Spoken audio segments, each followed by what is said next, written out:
understanding of the Ayurvedic diet is that it's based around macrobiotic whole foods and mindful eating. So I don't know whether there's evidence for that specific diet, but I know the principles of it in terms of whole foods, high fibre, and the interaction between the gut-brain axis, like we've been talking about tonight, is definitely evidence-based.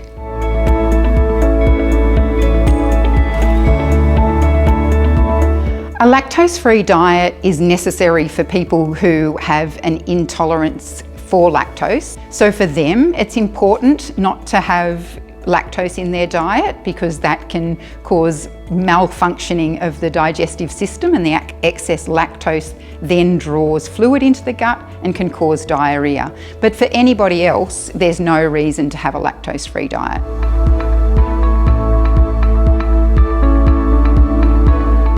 So they are not helpful in terms of the functioning of the gut, but sugars, simple sugars themselves may actually, well, are definitely less preferred options for gut bacteria than our whole food-based carbohydrates. So what happens is if we eat excess of our sugary types of foods, then the gut bacteria that prefer those build up in numbers, and they're less beneficial to our body systems. The messages that get sent through to our bodies, to our immune system, to our brain, etc., disturb the balance of our metabolism in a way that's not desirable.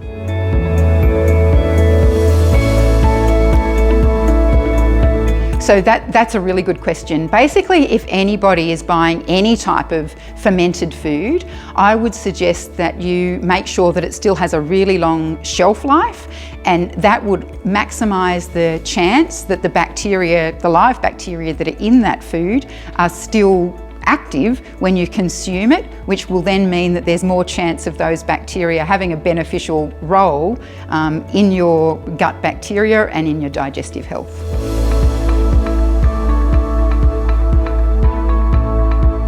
My top tip is to eat as much fibre as you can tolerate, and regardless of what state your gut health is in, whether you have a gut condition or not, that you find ways to build that in from sources that you can tolerate. So fibre and a variety of food sources of fibre from grains, fruits and vegetables would be my top tip.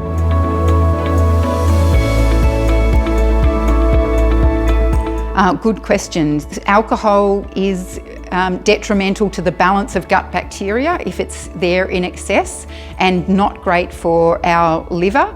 And also it's a gut irritant. So in the short term, alcohol can affect the lining of the digestive system and be unhelpful in that way as well, as many people would probably realise after they've had a big night out.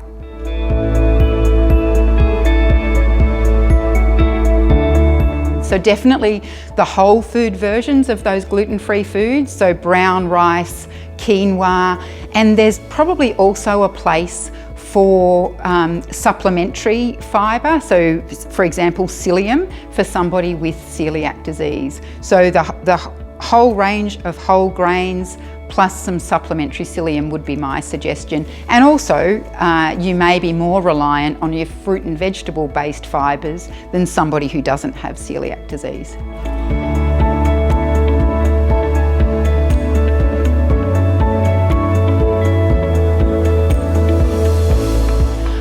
No, you are not doomed if you find it difficult to reintroduce FODMAPs. The first thing I would suggest is that you get some help, probably from a dietitian, to be able to navigate that path. So ideally we would re-challenge the FODMAPs one at a time, because not many people react to every single one. So that can help you to liberalise your diet somewhat. But also, as we've spoken about tonight, there's the brain-gut side of the dietary modification for IBS, as well as the gut-brain side of it. So if we can get some help with separating the brain and the gut so that you're less sensitised to eating, it may be that you can build up your tolerance for the FODMAP foods. And there's also ways that we can make the dietary intake more balanced while still being relatively low FODMAP. So you're not doomed, there is hope. If you're struggling with it, get some help to manage that.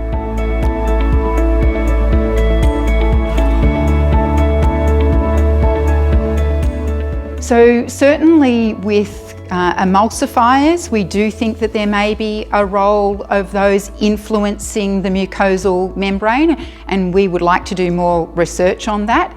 It is a little bit hard sometimes because we don't necessarily know all of the additives that are in foods from the labels, so that's an area of research that we really need to attend to. Advanced glycation products and other things that result from processing of food or cooking may also influence the gut bacteria and the lining of our digestive system. So it is certainly an area that we'd like to do more research in, and as we improve our techniques in dietary assessment and also in looking at the mucosal microbiome, it's going to be much more possible to do that as well as looking at the labelling and working with the food industry around what those additives actually are and in what concentration they're in our foods.